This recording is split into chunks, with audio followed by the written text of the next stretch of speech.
4 hours from where I am, probably many hours from you, right? Keynote, good stuff, good start? Yes. Fantastic. Everyone knows we're not in the 401k session, not giving away 401ks, not talking about it, I know nothing about it. Fantastic. We're here focusing on multiplier capabilities. How many of you came here because that's a cool title? I like that. The title stuck out. I didn't need to read anything else. That's for me. Put your hand up real high, because I know we're old enough to go sure and unsure. You got that, right? We know. How many of you came here because you read the description, you said, that's why I'm going, that makes sense to me? How many of you saw, this happens, so I just want to ask, how many of you saw my profile picture and that's all you looked at? You're like, he's smiling, he looks fun, let's go to that one. Cheaters, cheaters, cheaters. Fantastic. So everyone here in HR, training, L&D, some version of it, wearing 1 hat, 2 hats, 3 hats, 8 hats. Any executives in the room? Fantastic. CHROs and VPs and directors. And I'm not going to raise my hand for any of those questions. Managers, all of the above. How many of you aren't going to raise your hand no matter what I ask? Just making sure. Just making sure. So this session has the future of leadership. I'm like, this is perfect for a conference where we're talking about shaping the future of what? Tomorrow. That's the tagline of this conference. Shaping. Do we have to go back to it? Shaping the future of tomorrow. So we want to talk about the future of leadership. And we need to have this big conversation because the world as we knew it is gone. Everybody say it's gone. Absolutely gone. Right? 75 years ago, there was a thing called loyalty. That's gone. Right? You don't start at one job and stay there for 75 years, get your pension, your gold watch, that's it. No, people now, and you know this, I'm not like saying anything that you don't know, ghost you through the interview process because they realized they had a better opportunity. Loyalty, it's dead, but purpose is alive, now more than ever. People are looking for, seeking for, the younger generations, that's what they're looking for, but so are we all. Because the times have changed, and from the shifts of the 50s, where the whole world was different, right? And then Netscape and the internet, who still has an AOL address? Get out. And then Google took all the world's information and organized it, and so if you do a Google search, you get 4 billion results. You can spend 4 hours continuing to find information if you just keep clicking. Did you think you were asking this question? I'm like, yes, I might have asked that question. Who does that? Anyone else do that, just like I do? Like, just rabbit hole, right? And then Skype came around, and we had video before Zoom, right? I was prepared. I was using Skype. Facebook and YouTube organized information. Everything changed so much. And then we all got a sneeze. That was good timing. We all got an iPhone in 2007 or something very closely related thereafter. How many of you have immediate access right now? You can grab it in 1 second, hold it up in the air. Smartphone? That's how fast. So you have access to, and there's a movie called this, everything, everywhere, all at once. So if we're still training or recruiting or doing any of the shit that you've been doing 15 years ago the same way, you're old school now. The world is changing faster now than ever. Agree or disagree? The only answer is agree, by the way. It's a fact. The time in between generations is shrinking. Everything, so much is changing. And then the pandemic shifted so much. There's still things that are happening that we're not even realizing. Oh, that's because of the pandemic. And then AI. Who uses AI on the regular? Who's like, I hate it. There's going to be a point where now everyone's like, oh, and this is the AI built, the AI generation, the AI this, the AI. In 10 years, you'll be like, and now you can get a car without AI. It'll happen. So the world is radically different than it's ever been before. So we can't engage our people in the same way. True or false? 30 years ago, it was okay if I stood behind this podium and just talked at you, yes? I mean, it was never really okay. And I never did that. I carried around a boombox. I carried a CD player before I was able to embed music in PowerPoint. It's fantastic. Boomboxes. Who remembers those? Don't raise your hand. Now you're just getting in the habit of raising your hand. I love it. I love it. So people cannot be motivated. Motivation comes from where?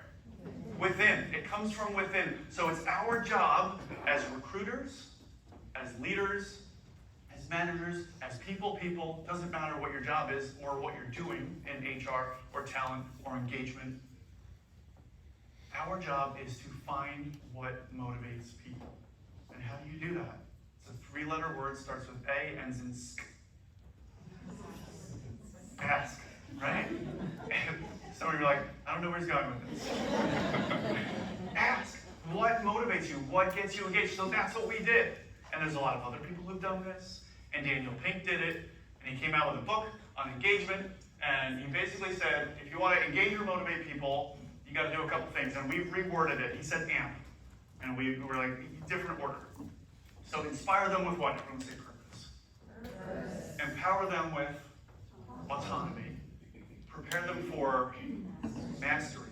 So those were his 3 letters in a different order. Daniel Pink said AMP. So autonomy, mastery, and purpose. And I don't understand how you can give anyone autonomy before you figure out what their purpose is. But that's fine. And then we added another one, which is about caring for their individualized what? Freedoms. The freedom to be themselves. Everyone has their own needs, their own desires. We in HR know that more than anyone. So it's our job. We need to make sure that people feel a certain way. They need to feel inspired, empowered, prepared, and cared for. Agree or disagree? I mean, I can give you the research to back it up, but we have 75 minutes. So some things you're just going to mandatorily agree with so that we can get to the good stuff. People need to feel inspired. They need to feel like there's something out there, there's something better, there's something more, there's something to look forward to. They're excited about the future, the direction, the vision, the strategy, where we're taking them. People need to feel empowered so that they have the access, the autonomy, the ability to do the job that you want them to do. They need to feel prepared so that they can do it. The checklists, the trainings, they need to feel cared for, because if they don't, they're what? Gone. They're not just a number anymore. So here's the question. Turn to your neighbor and ask, how do you know? How do your people act when they are inspired, empowered, prepared, and cared for? If you haven't said hello to the person next to you, you're about to. 60 seconds. How do you know? What do they do? How do people act when they're inspired, empowered, prepared, and cared for? Go.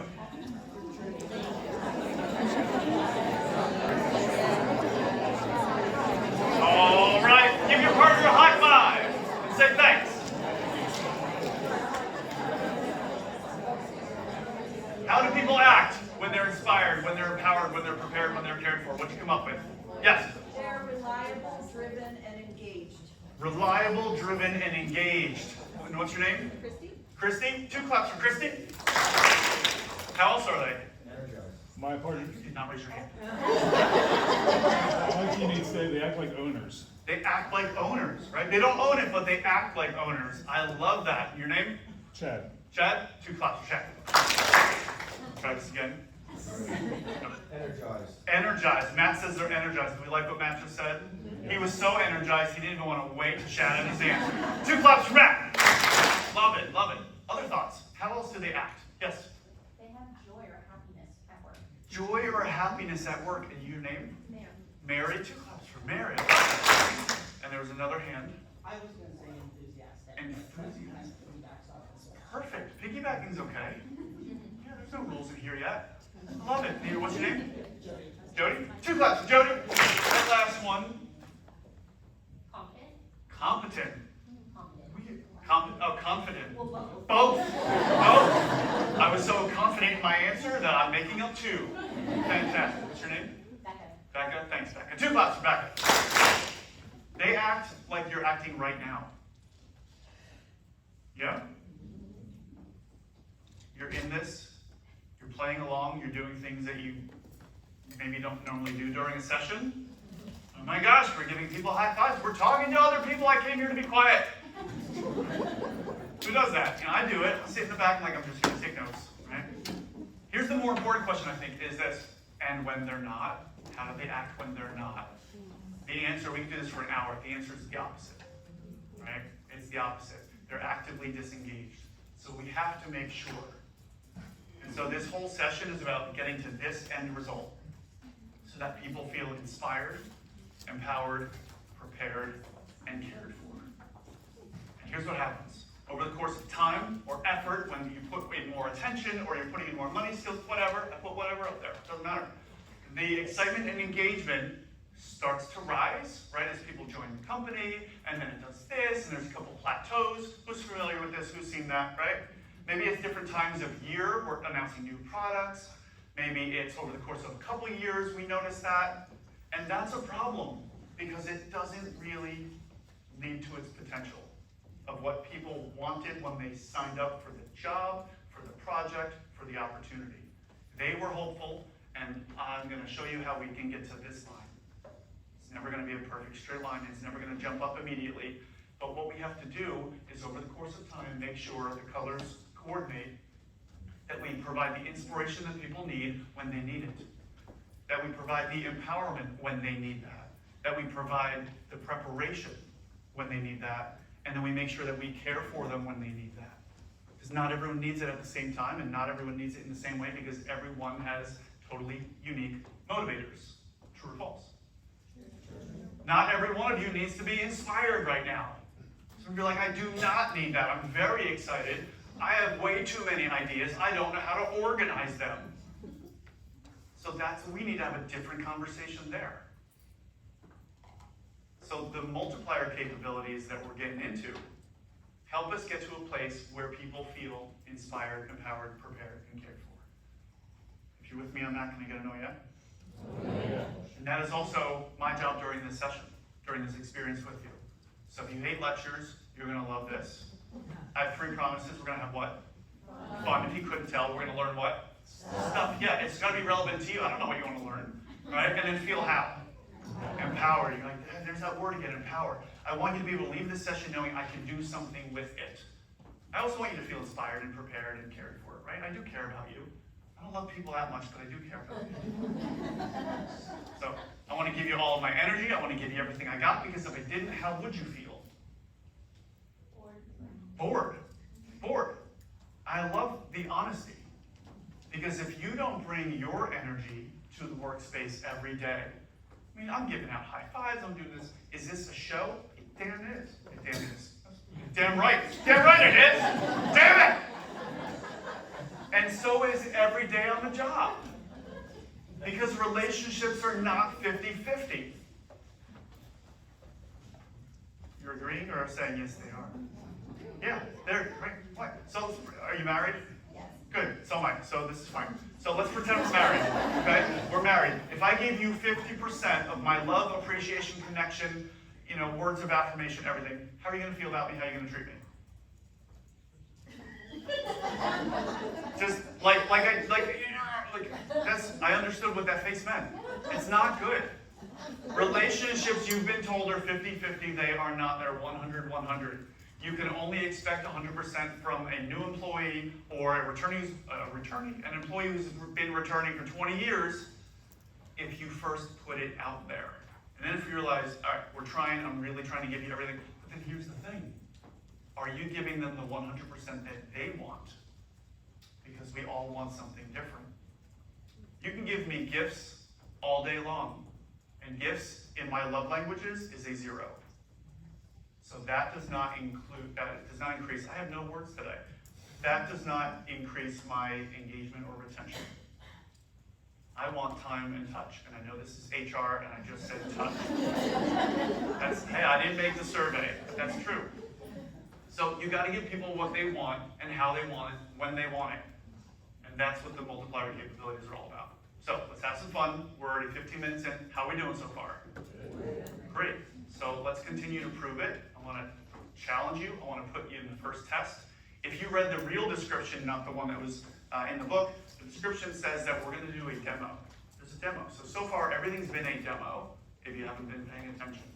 And we're going to continue a little bit more with the demo. So if you're ready, say, let's do this. Great. From this side to that side, have you ever done the wave before? Fantastic. Go.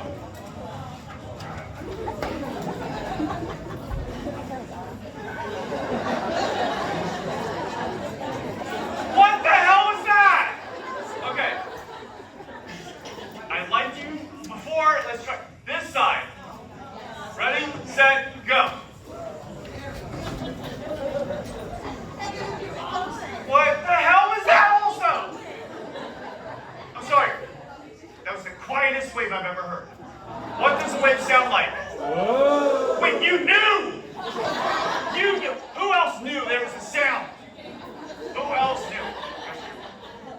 else knew there was a woo involved in that. And you didn't do it. Why? No one else did. No one else did it. Oh, so we just follow him here. All right. The future of leadership is following. Great. Yeah, we're done. You're welcome. I'm just helping you. Think about this. This is important, right? Everything's a demonstration. And when we train on skills, well, what are skills? Skills are the individual abilities people have. Each and every one of you had the ability to do the wave, right? It's easy. First, you're supposed to stand up. I don't know what happened over here. You're supposed to stand up. We get up. We stretch our hands all the way where? Up. Who knew that? You knew that too. And then you're supposed to say what? Okay, so you knew these things. And when you send it this way, when the wave gets to the end, what do we typically do? So wait, you knew that too. So you had the individual abilities, and it's what a person can do. So you could do it. Here's the difference. Here's why it fails. It fails every time. I'm not blaming you a little bit, but here's why it fails every time. Because when we train and build capabilities, there's a difference. Capabilities is the combination of people, methods, and skills. You have the skill. And I said, do the wave. And now you doing the wave with 90 people in the room, but we didn't talk, we didn't communicate. You should have known, but you didn't. So we've got to communicate with those people. We've got to figure out what's the method that we're going to do this, and if someone doesn't have that skill, we need to provide that, train them. Because if you don't, it looks like that shit that we just saw. And you want to know how relevant this is? Let me just really sit into it. I'm not a motivational speaker. You're not going to be happy about this. That was just the wave. The simple stand up, hands up, woo, send it back. Just the wave. Put some energy into it. Now let's start talking about recruitment, engagement, training, morale, leadership development. We have no shot if we couldn't do the wave. The wave, when you build capabilities, it's like the plays that you run. If you're on a sports team, it's the plays that you run that shape workforce functions. It's the bigger stuff that brings a whole bunch of people together.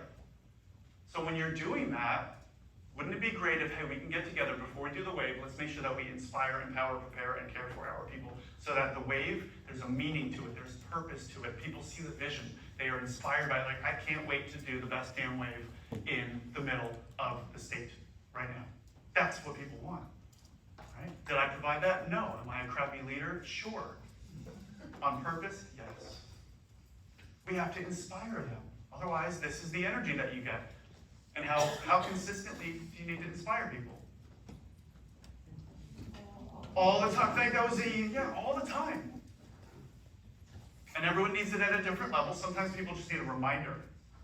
Hey, this is our vision, this is where we're going. Sometimes people need a pep talk. They need a town hall. They need to go to a training. They need to go to something. They need to go to an experience, an event, a conversation. They need to have a one-on-one. They need to get some stuff out that they're not understanding. Why am I feeling this way about this thing? We need to empower them with the access, the abilities, the autonomy. You had the abilities, but let's bring it to life. Let me remind you. People are like, I hate learning the same thing over and over and over again. This is why we have to do it. Because even though you knew how to do it, you did whatever you just did. Not impressed. We need to prepare them. Let's take the time and let's practice. Okay, we got this. We need a certain timing with the wave. We're not going to do all of that here. I can do that. I've done wave debriefs for an hour and a half. Totally relevant to workforce functions. What's fascinating is when you do it at roundtables, and one table messes it up for the rest of them, that one table is just a different office located in a different area. Like, even though they're out there and it doesn't matter and they're separate from everybody else, that impacted our work and our energy and our enthusiasm and experience. And of course, we have to make sure people feel cared for, because people have different needs. Some people, their back hurts right now. Some people, I don't have enough room to move my chair to get out. Some people are like, I just had a surgery. I can't do the wave in the way. Right? So you have to have some empathy and understanding. Is this helpful? Is this making sense so far? So the session is about the future of leadership, which means you have to go to the past of leadership. Say, what is leadership? And we did that. We looked at over 100 definitions over the course of 100 years, and there's a lot of things they have in common. I'm not reading it. You can. Look at the bold, and you'll see. So what we did is, from all of the definitions of leadership, we created a summary. What is the future of leadership need to be? And this is another mandatory agreement, just so that we can move on. And it looks like this. The future of leadership is, you tell me, it's what? The art of inspiring.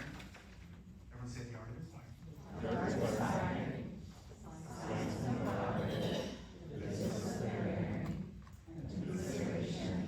Seeing all the words come together now? You didn't know you were presenting today. Right? And that's not enough. Don't take your picture yet. That's not enough. Because if you told your CEO that, they'd be like, you're missing a lot. Yeah, we are missing a lot. And it's so they will unleash their potential and overcome obstacles to pursue a unified vision. Whatever that vision or strategy is. And we do it backwards. You start with the vision. You start with, hey, here's where the company's going. And of course, we're going to overcome obstacles. How do we overcome obstacles? We help people unleash their potential. That's what HR is built for, right? And how do we do that? By inspiring, empowering, preparing, and caring. This is making sense? Can I get an oh yeah? Oh, yeah. All right. So, the multiplier capabilities. What the hell are they? I still haven't told you. Let's jump into an individual exploration. I want to start with you. So the multiplier capabilities, they're backed by research, backed by surveys and studies and everything. You're going to see some things that may seem familiar because they are. They're always familiar. I will send you the slides. Take as many pictures as you want, but I'll make sure that you get those. When we multiply, what are we multiplying? We want to do things faster, right? We want to save time. We want to decrease our effort. We want to maybe focus our attention. Right? We want to save some money. That's why we use the word multiplier, right? So you multiply your cultural advantage, you multiply your strategic alignment, whatever it is. How do we multiply that so that when we bring two people together, or two departments, or two groups, it's not just 1 + 1 = 2, but it's 1 × 1 = 11. See, what number is that? You're like, that's weird math.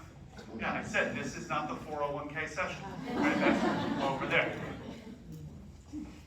So, we said this before, each multiplier capability requires a combination of what? People, skills, and methods to facilitate and accelerate anything that you're doing. So this transcends skill building. It's more than just building skills. And here's how it works in reality. You ever taught a kid how to ride a bike? Who's done that before, yeah? How would it work if you taught that kid everything they need to know that's in the bike manual about how to assemble a bike? Would they feel prepared? No, that's irrelevant information. How would it work if you said, okay, let's get you on this bike. I know it's exciting. I'm going to prepare you. And if you fall, I'm going to make sure that you don't fall. I'm going to pick you right up. You'll never fall off this bike. Would it still work? Why not? They're going to fall off. And so if you prevent them from falling, what happens? They don't learn. So you have to prepare them for the fall. And also inspire them so that they know, why am I getting on this bike? So that when I fall, I get back up. It's a rocky moment, right? It's not how many times you fall down or get hit. It's how many times you get hit and get back up, and whatever the code is. I'm too far from Philly right now. So you have to apply all of these. And it starts with you, right? It starts with the individual. So how many of you have a lot of poor skills? Like if we just listed all the things you suck at, it'd be a really long list, yeah? Right? So our skill level's low, but there's a lot of things. And as you go from average to excellent, and you get to this place where like, hey, how many things are you a genius at? It's probably 2 or 3. I don't mean Einstein genius, I mean like you do this better than most people. It's just a couple. Because when you're good at everything, you're genius at what? Nothing. So there are things you can't do, won't do, shouldn't do. Don't do them. Unless you get fired for not doing them. But that's what the team is for. That's why we need to have a team. So we create value as we work on goals, as we solve problems, as we get stuff done, and as we communicate with people. That's how we create value with people. We're creating value right now, you're creating value in your conversations. And we create value in so many different ways, whether it's for just you, it's for your relationships, it's for the world, the organization, your department. You're going to hear things in here like, I can use this in other ways, and that's fantastic. As you provide one or two things, because you can't be good at everything. I'm going to say that again, and you're going to repeat it. I can't be good at everything. Because I'm going to give you 4 options, and some of you are going to choose all 4. No. Knock it off. Right? And also, you have to decide, because sitting on the fence hurts. You can't be like, I'm none of them. I'm sometimes many. No, let's decide. So if we were to do a quick assessment, and this is the quickest assessment that we would do, I would say, tell me 2 things. The first is when you are working on goal solving problems, getting stuff done, communicating, are you direct and risk-taking, or are you indirect and risk-avoiding? You have to make a decision. You can't sit on the fence. What would you say most of the time when I do my best work, when I'm creating value? All right, everyone should have 1 or 2 of those answers, right? So how many of you are direct and risk-taking? How many of you are indirect and risk-avoiding? Which is okay. I'm giving you the option to say this is okay. You can't all be direct and risk-takers. Or you're risk-avoiding, like I'm not raising my hand. Is that? Seriously, how many of you are direct and risk-taking? Like when I create value, that's what I'm doing. So it's not everybody's hand. Okay, got it. Next question is this. Are you inexpressive and task-oriented? Hey, let me just focus. I can't have that conversation right now. Or expressive and people-oriented. The way I do my best work, I got to talk through all the things. You know how I feel, all that. If you had to decide, you can't sit on the fence, would you say expressive and, okay, or inexpressive, task-oriented? All right, so you have a corner now. Nobody's sitting on the fence. Here are the multiplier capabilities based on your self-assessment. And if you're like, that word doesn't relate to me at all, that's your own personal self-assessment. Wink, wink, nod, nod. Figure yourself out. Strategic leadership is one. They tend to be direct, right? They tend to very much focus on the task or the plan, the vision, right? Another is innovative creativity, right? So these people who are direct and risk-taking, oh, we're going to just make stuff up. We're going to just keep trying stuff. But they're also very expressive and people-oriented. They tend to be that way. Are you going to find yourself in 2 of these categories? Yeah. All 4? No. Let's say that as condescending as we can, right? Next one, tactical management is the 3rd. And the 4th is collaborative relationship. So these are the 4. This is what we're going to get into, right? So let's start here with some of the differentiators. What are the drivers of someone who's in leadership? It's plans and results. Easy. They're a source of direction. Their motto is, if you just did what I told you to do. You're laughing because you said that, right? And their biggest challenge is their rugged individualism. Because it's so easy just to do it themselves. I have the vision, I have the plan, I know what I want, let me just do it. How many of you find yourself in the category of strategic leadership? That's the way I do my best work most of the time. Not all the time, but most of the time. Put your hands up real high and take a look. And so, did you identify with that before, and then this is just the validation? You're like, wow, how did you know that about me? Right? It's profiles. Next, creativity. Ideas and change. Right? You have 19 things going on at the same time. You have 12 tabs open in 3 different browsers. So there's 12 times 3 is 36, right? They're a source of abilities, different ways of doing things. Their motto is, seems like a good idea at the time. Right? Whoops! Right? And their biggest challenge is completing tasks. Who found themselves, like, the way I do my best work is innovative creativity. Like, yep, this kind of sums me up a little bit. All right, so let's start with you, because you'll realize, okay, the organization needs all of these. Management focuses on progress and systems, and that makes sense. That's what it means. We manage our time, we manage our money, right? We don't lead our time and lead our money, we manage it. They're a source of structure, and we all need structure. Their motto is, get it done, let's get it done, get it done. Biggest challenge is being spontaneous, because they have a system and a structure and a process for everything. So when someone like creativity introduces a new thing, or leadership changes the strategy, we're like, whoa, we had a plan. finds himself, hey, the way I do the best work most of the time is management. And lastly, is relationship. We do this through people in harmony. That's what drives us, right? It doesn't mean if you don't have relationship, you don't care about people. It doesn't mean that. It means your first thought is people.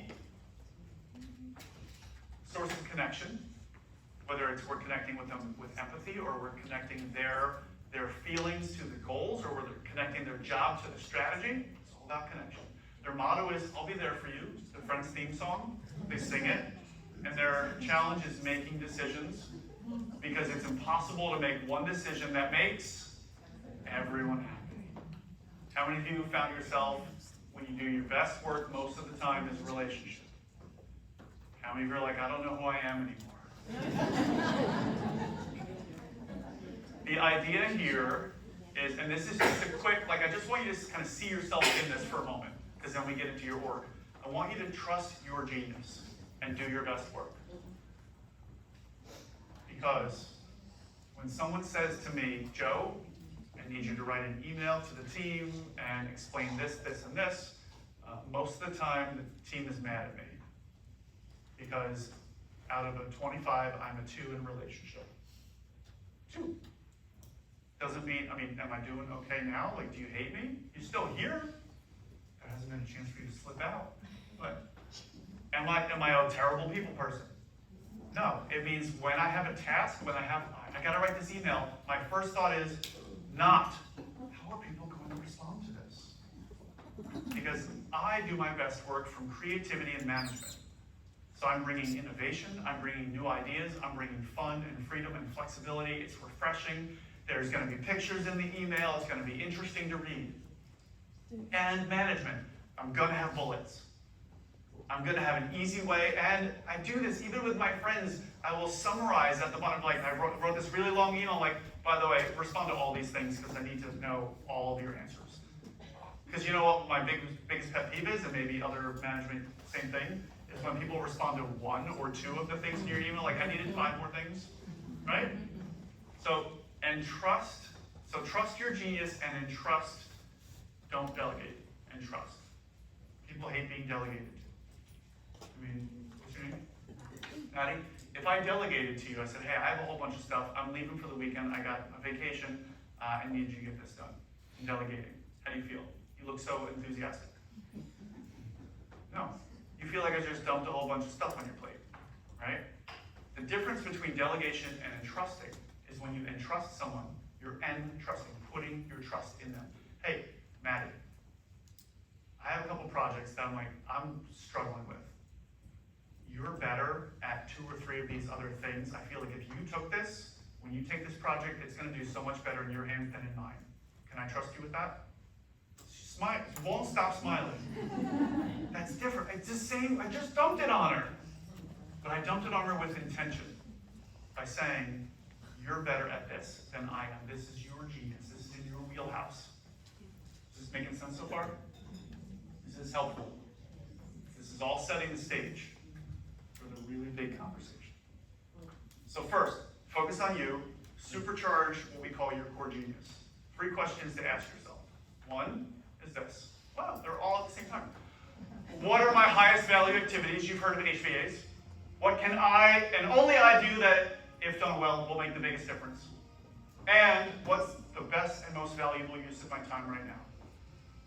You hear the music in the background. It's always a cue. Take a moment and answer the questions for yourself now. Just a moment. Just pick a question, the first thought. If you have to talk to somebody out loud, do that. Just take a minute.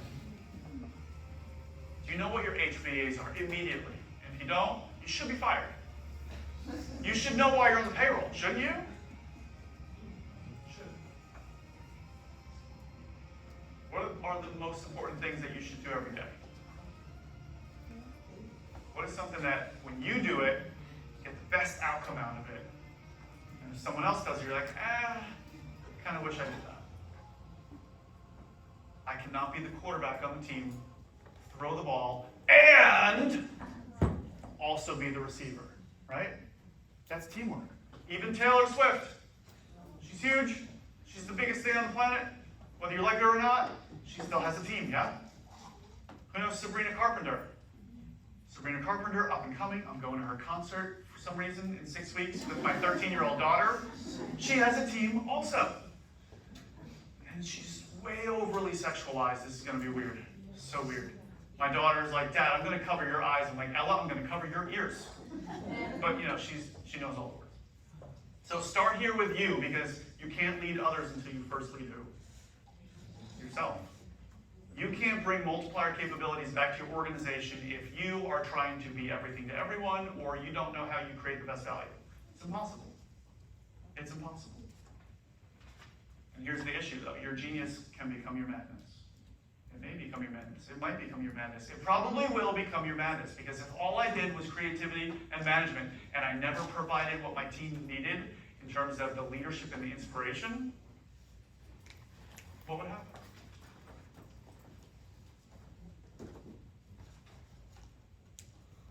Good things or bad things? Like, there's too many options, Joe. I don't know what to choose. Yeah, just bad things. If I inspired with strategic leadership, if I empowered them with creativity, if I prepared them to the ends of time with management, but I did not care about these people, would they know? Would they feel it? Would that impact their work? Yeah. So, this begs the question, and we can do this for days and weeks and months, and that's what we could do. It begs the question, what's happening in your organization right now? Are people leaving? Why are they leaving? Are they not getting what they need? Are they not feeling inspired or empowered or prepared or cared? When people leave, are they quiet quitting, or are they saying, hey, I'm thinking about this, in 3 months, I'm going to be looking for something else? And they're willing to have that open dialogue with you because you've set the stage that that's possible. You have to think in this way. And you're like, oh my gosh, I have so many things to do. And we're adding more to the list. And hopefully we can simplify it as well for you. Is this helpful so far? All right, you ready to get into it even deeper? If you left right now, you're like, I have enough, I can do a couple things in my organization. How many of you feel that? This is pretty good, I got a couple things, I'll go back. All right. And you're not leaving yet. Fantastic. All right, so the next part, part 3, let's focus on team multipliers now. Let's focus on, okay, you have yours, they have theirs. And I'll give you an example. I would like to have a case study, something that proves that, yeah, this actually does work.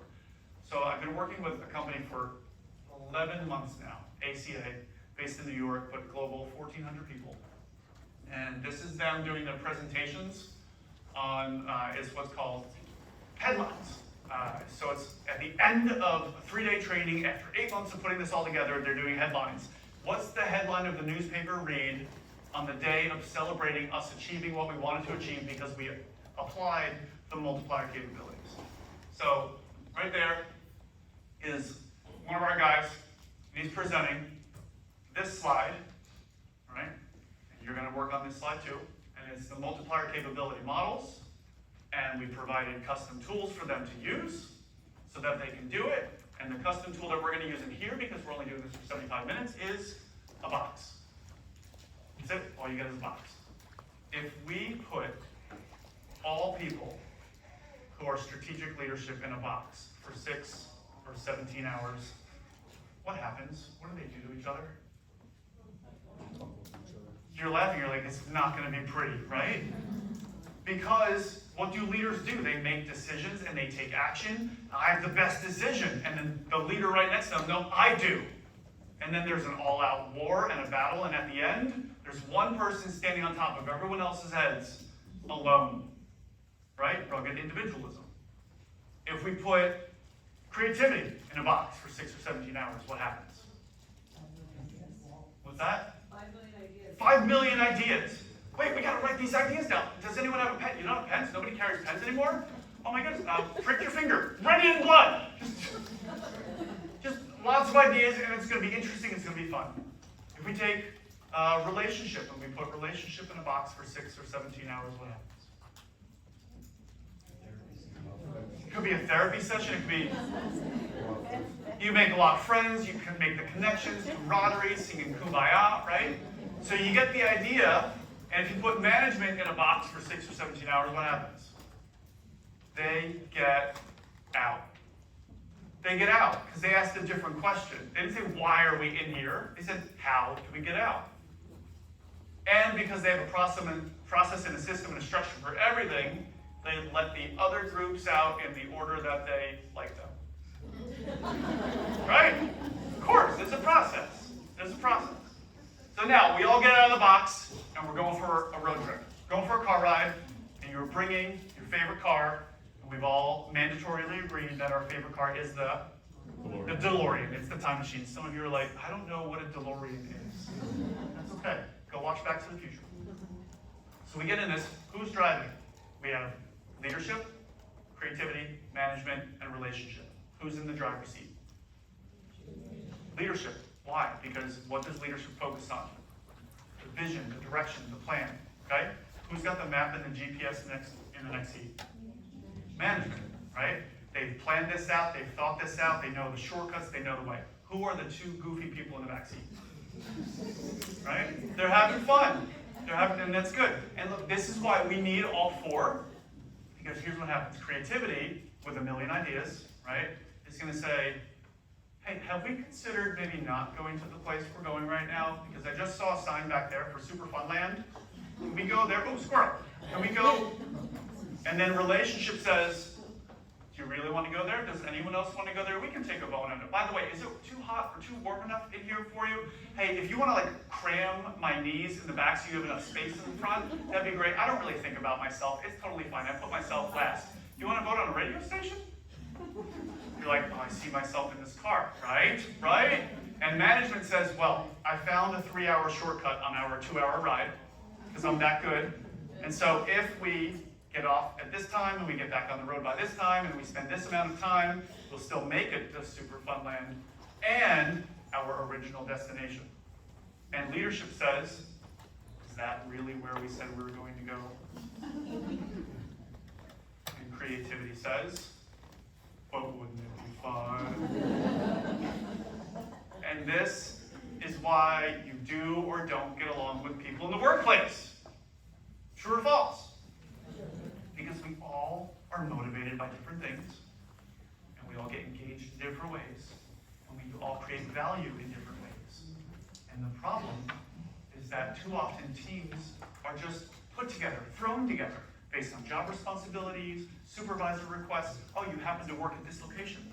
Instead of capitalizing on real talent and interest. And that is what the multiplier capabilities are built to solve. Not overnight, but over time. Where we get out of our own way, and you start doing things in a way that makes sense. Who should drive? Instead of who's driving. Hey, does anyone else lead this project? No. Let me trust Maddie. You've done a couple projects like this before. Does everyone agree? Maddie's probably the best person to run this project. Versus, who wants to? Listen, I wanted to be an astronaut when I was a kid. I wanted to. I'm not smart enough, and I get dizzy when I spin. I'm 44, it happens. Right? Anyone else? Dizzy when you spin? Like that. Okay, that was too much, right? Woo! Can't be an astronaut if that's your problem. So it's not about what you want, it's about who's the most capable, who's the most qualified. That's where we learn to transform the culture of an organization by trusting the right people for it. And with all four of these, it's not about being an expert on all four, right? You know that by now. It's not about priority or sequence. It's not about knowing which one is right, which one. They're all necessary. We need to balance all four. If you take relationship out of that car, and you know by now that car is our project. That car is recruitment. That car is training and development. That car is, what are we doing in this session? You take that experience out. Forget relationship. We don't need to care about people. Different dynamic. Things change. True or false? So as we're creating value and engaging people, we got to do it this way. This is your triggers. I know trigger is like a negative word. We're going to use it in a positive way. When people are confused, they need something. When people are powerless, they need something. When they're overwhelmed, they need something. When they're isolated, they need something. And you fill in your word for whatever it is that people are feeling. You've heard them. When they're confused, they go, I don't know what the strategy is. I don't know what I'm supposed to do next. Right? That's confusion. They say that. When they're powerless, they go, no one trusts me to make this decision. No, they're not going to say that. They're going to say, I made the decision and then someone took that away. They changed it, right? I feel like I can't do anything. I feel like I can't do my job. When they feel overwhelmed, it's there's too many projects, there's too many things, there's too many cooks in the kitchen. Or when they're isolated, it's how come nobody recognizes that I can't make it to work on time because I'm getting my kid to school here? Like, why don't you think about that? Or, hey, we're on different time zones, so when you're scheduling your 5 p.m. meeting, it's 7 p.m. for me. Like, I'm not available. People feel isolated in that way, or whatever word you want to replace it with. Is this ringing true? Like, yeah, this is, it's usually these 4 things. So when they feel confused, what do they need? Direction. They need direction. Let's provide them direction. When they feel powerless, let's give them the abilities. When they feel overwhelmed, let's give them the structure. And when they feel isolated, let's give them that connection that they need. It might be a connection phone call. It might be a, hey, how are you for real? So that they feel inspired, empowered, prepared, and cared for. Like, oh, I didn't know that's where he was going. No, who did? Who knew? You're like, I know where this is going. Right? I'm seeing through this. And so when people feel inspired, how do you do that? You provide what? I'm going to say? Leadership. If you want people to feel empowered, what do you provide? If you want them to feel prepared, you provide the management, right? That gives them the structure. When people feel they need connection, they want to feel cared for, I'm just pausing, waiting to take that picture. I'm like, I'm just dragging out this segment. Okay, relationship. There it is, there's the phones. We're having way too much fun. You're not supposed to have this much fun. Don't look that serious. It's okay. So here's the first question. Let's start with you. Where do you feel confused, or powerless, or overwhelmed, or isolated, so that you can get out of your own way and you know what to ask for? You can go to your CEO or your CHRO, or you can go to your trainers, or you can go to the employees and say, hey, this is what's going on. Let me be a little bit more transparent. I now understand how to explain how I'm feeling. Because I went to a 75-minute session. Right?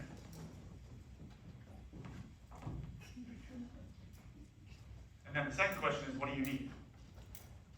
So what are you feeling and what do you need? Because then let's translate it to everybody else. You're like, oh my gosh, my organization's too big, I don't even know where to begin. Start smaller, start just with your team. You're like, I'm a team of 1, perfect, that's the easiest. What do you need from yourself? Right? Because then here's what happens, right? Leadership gets people started. Here's the vision, here's the plan, here's the direction, here's where we're going, let's get started. Creativity keeps people interested. If we don't keep finding new ways, innovating, right, we're going to get bored. Relationship ensures that people feel valued, they're worth being here. And management gets people finished. So can you have 3 without 4? Everyone say no. Even if you didn't understand what I just asked. You need all 4, right? And then coaching people gets through it. That's not what it says. What does it say?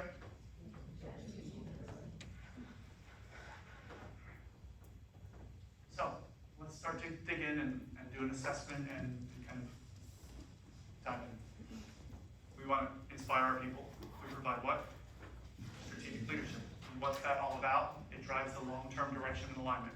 So now this is where all the things we've talked about in different places all filter and come together.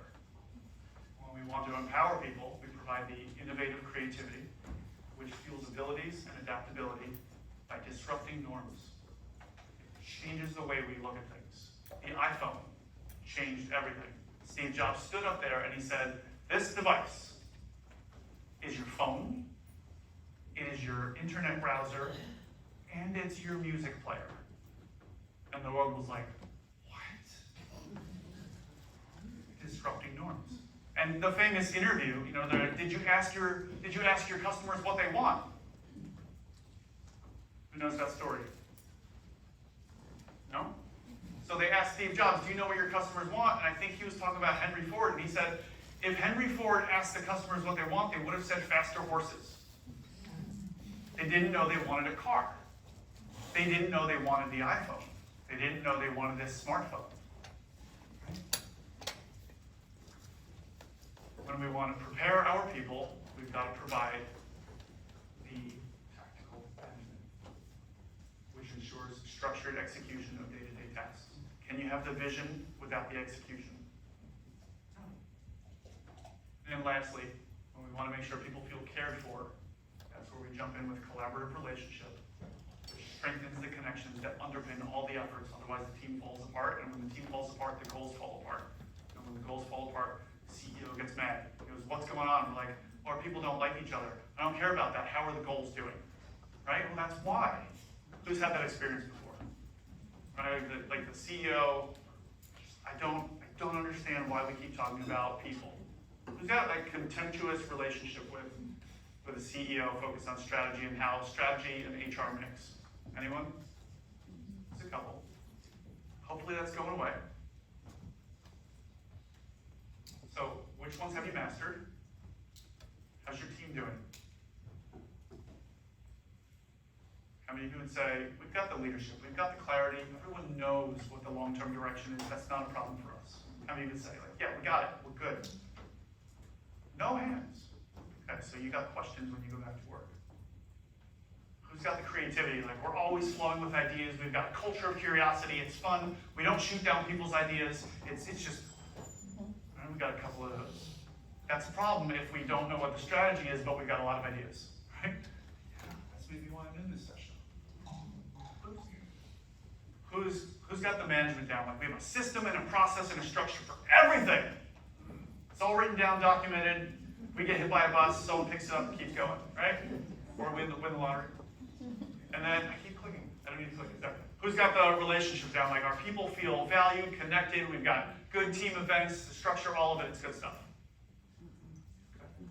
Who's got 2 out of 3? 2 out of 3. I'm doing great. 2 out of 4? 3 out of 4. And I know no one has 4 out of 4. So let's start there and then ask, how do you work with or entrust the others? How do you say, okay, we need to make sure that we get the rest of this into the organization? If we're struggling, what questions do we need to ask? And remember, capabilities are the combination of people. So who else do I need to involve? Methods, do we need to try doing something differently? Or skills, do we need to level up our people? And then here's the scorecard. You ready to keep scoring? You're probably not going to like your scores based on what you just told me. But we got to do scorecards. So here it is. I'm just going to put them up there. I'll read them real quick, take a couple minutes, figure out like how many did you get? It's only 12, so the most you can get is 12. Good, that's the toughest 401k math we're going to do in here. All right? Strategic leadership. How do you know you're doing it? We communicate a clear picture of a clear picture of a bigger, better, brighter future. That's step 1. Right? That's the vision, the strategy, the goals, where we're going, clarity. We rally our teams with a galvanizing belief, just because that's a fun word, to own the impact. Like people are like, and you said it earlier, like they own it, right? They own it. We set our people up for success and let them unleash, and then it's subtle, it's subliminal, it's not in there, but it's get out of their way, right? So that's those 3. For creativity, we provoke curiosity and openness for continuous improvement. Are we doing that? Are we letting people do that? We expect our people to remain agile and fail. Oh my gosh, are they going to fail? Yeah, but they're going to fail forward. Oh my gosh, they're going to fail forward. Look, it's so fast. And we equip the organization to influence change that is useful and novel. Not just, oh, it's a great idea for the sake of great ideas. It's useful, and it's a new idea that other people haven't done. And I'm just a wipe over here, just going back and forth. Management now.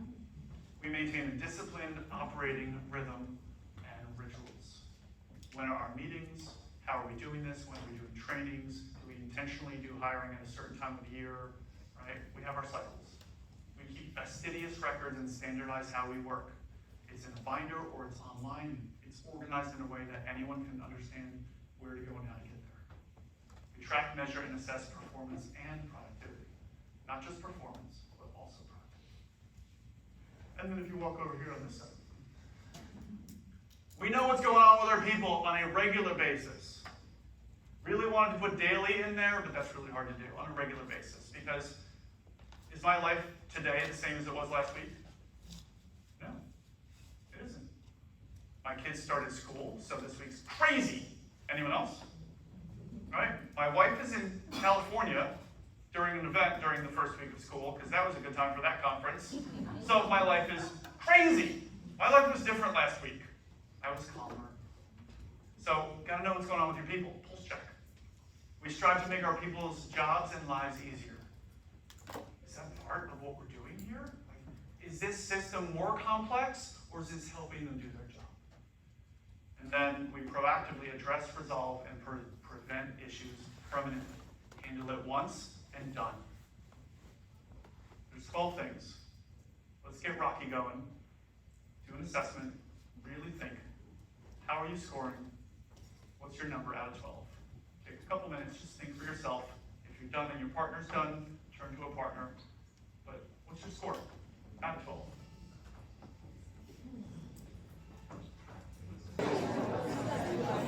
If I really put in my bio what my job is, it is stopping people from talking when they're having amazing conversations.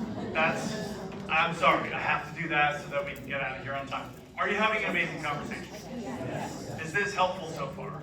Are you starting to see, number one, all right, here's what the future of leadership is. It's got to be different than it was a long time ago. We can't ignore what gets people engaged. We can't ignore the fact that they need to feel inspired, empowered, prepared, and cared for. Who's getting that sense? It's like, yeah, that resonates.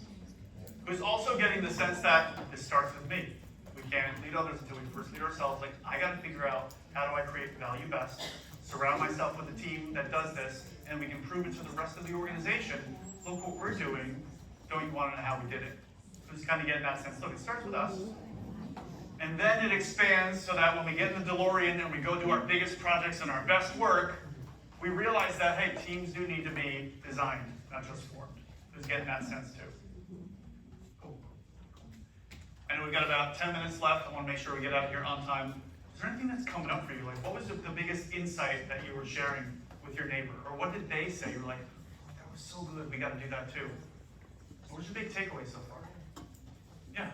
I think, looking at my organization, we had facets of each category, but we didn't have them all in any category. And I think like I work for a credit union, so we have 5 branches in a corporate office, and within that department, and, you can tell there are silos, and, some people are bought into things, and others are doing their own thing, and it's kind of, how do you bring it all together with consistency? Appreciate that. Anyone else feel the same way? You're like, we're doing a little bit of this, a little bit there, but there's no intentionality behind it, is kind of what I'm getting the sense. Anyone else feel the same way? Cool. What else? What else are you picking up? What else is coming up for you in that conversation? Yeah. I was hoping I could give us more points on strategic leadership, not just for me, but for the company and our C-suite team. Yeah. And I just couldn't, right? The way they were worded, we had intention, but really poor execution on some of those. And I was just saying to my partner here that the difficult part is our CEO, my direct boss, feels that we're really good at it, right? And it's the conversation. Part of my role in the management side of it is to say the right way. We're really not, and no, you're really not. And how do we get to that? Just like that, right? We're really not. And you're really not. It's been nice working with you. So I'd love, anyone else feel the same way? Like someone, whether it's a CEO or someone else, thinks we're doing what we need to be doing, but we're really not. I know, we're in that boat. And so my recommendation, however you want to do it, first, you have to have the right relationship where you can say the words you want to say. Right? Slap us in the face, don't stab us in the back is the idea. I'd rather you tell me and it hurts versus don't tell me and then things fall apart or you quit, right? So you gotta have the relationship. And then second, print this out when you have it and bring it and ask after, only after, ask your CEO, hey, how do you think we're doing? Because you wanted me to go to this, I went to this conference, here's the thing I pulled out. How do you think we're doing? Because I surveyed 15 of our people and they said we got a 7. And none in this strategic leadership category. So we gotta take emotion out of it. Like we have data now. Like our people don't feel that. Whether we think we're doing it or not, they're not getting it. So what can we do? It's our responsibility. I appreciate that. Good conversations. So the question, of course, becomes how will you design a multiplier culture where when we work together and do our best work, we start multiplying the impact of where everybody else is, right? So a couple actions. We're going to wrap up with a lot more actions. This is the generic stuff. First is lean into your genius. Like, focus on you first. You're not going to change the CEO if he thinks you're doing a crappy job, right? Focus on you. Lean into your genius and trust others. Where do I get out of my own way and stop doing the things that it's just slowing us down? Or it's taking me forever because someone else is actually better. And then third is activate all. Make sure we've got all the capabilities, all the people are in the car, the right seats. We put the right seats in place. If you're familiar with Jim Collins, the right seats are leadership, creativity, management, relationship. Let's put people in the right seats. And that's how we're going to activate the multiplier capabilities. So as we wrap up, I'll share with you a couple things that you can do, kind of really tactically, really kind of get into it. Because here's what happens, here's the impact. This is the vision, this is what you want. You're like, Joe, you haven't shared us the vision of what this could be. Here it is at the end. When leadership is at its best, when you get an invigorating vision for the future you would have never dreamed of, clarity for the future you're already considering, and more ambitious strategies that are ever realistic to act upon. So your genius is your madness. Anyone know someone like that? I know somebody, a colleague of mine, he always talks to me like it's 20 years from now. Like, dude, I'm focusing on like this week. So that's vision, right? At its best, like the future. When creativity is at its best, you get refreshing new ways of doing things you never considered, new ways of doing old things that make them better, and more ideas than you're able to process at once or even in your lifetime. Genius is your madness. When management's at its best, you get simpler ways of doing things you've never done, streamlined ways of doing things you're already doing, and more comprehensive, even overplanned structure that you're not even ready yet for. Genius. Madness. Why am I able to read these, not the other? When a relationship's at its best, you get more thoughtful ways of doing things you didn't know existed, more gentle ways of doing things you've already done, and more consideration for people's feelings than is even necessary. So we're going to a good place. And how do you get there? What's the proof of it? Well, you start at the end. You start providing this so that people feel this because they needed this. You can work your way either way. The point is, you got to do the work. You got to figure it out, right? So that people feel inspired, so that they feel empowered, so that they feel prepared, so that they feel cared for. So here's some really tactical ways you can decide what's the one thing I want to do. What's one thing that I'll do to make sure I can do something over the next week. It might be in a company event. You're going to start talking differently, introduce it differently, send an email differently, right? Hiring, onboarding, and training. What are you going to do differently there so that they feel cared for, so that they don't ghost you on the second interview? What can you do in the application process so it doesn't seem so boring that when people read it, they're bored out of their minds, they don't even want to apply because it's not inspiring. Take a moment and think, how can I use this week? It's already Thursday. What can you do now? The clicker doesn't work, and then we realize we moved from that red line to the white line because we have provided people what they need at the right time. And that's the essential visual definition of the multiplier capabilities. I wish we had more time. We don't. So, I'm going to wrap this up. And was this worth your time? Are you glad you showed up to this one? Some of you came 25 minutes early just to get a good seat, packed house. I love it. You've been super engaged. Bring this energy back to your organization. I will just make sure you can hit submit anytime that you want. We got a 30-minute break coming up next. Awesome quote that I wanted to bring into our attention. Talent is the multiplier. Hey, someone else is using the word too. The more energy and attention you invest in, the greater the yield. The time you spend with your best people is your most productive time. I don't know if your boss agrees with that, but I do, and I wanted to bring that to us. And then of course, close with the grand finale. We have the skills. Now we've been talking about the capabilities, but now you got to prove it. So one more time. Ready? Set.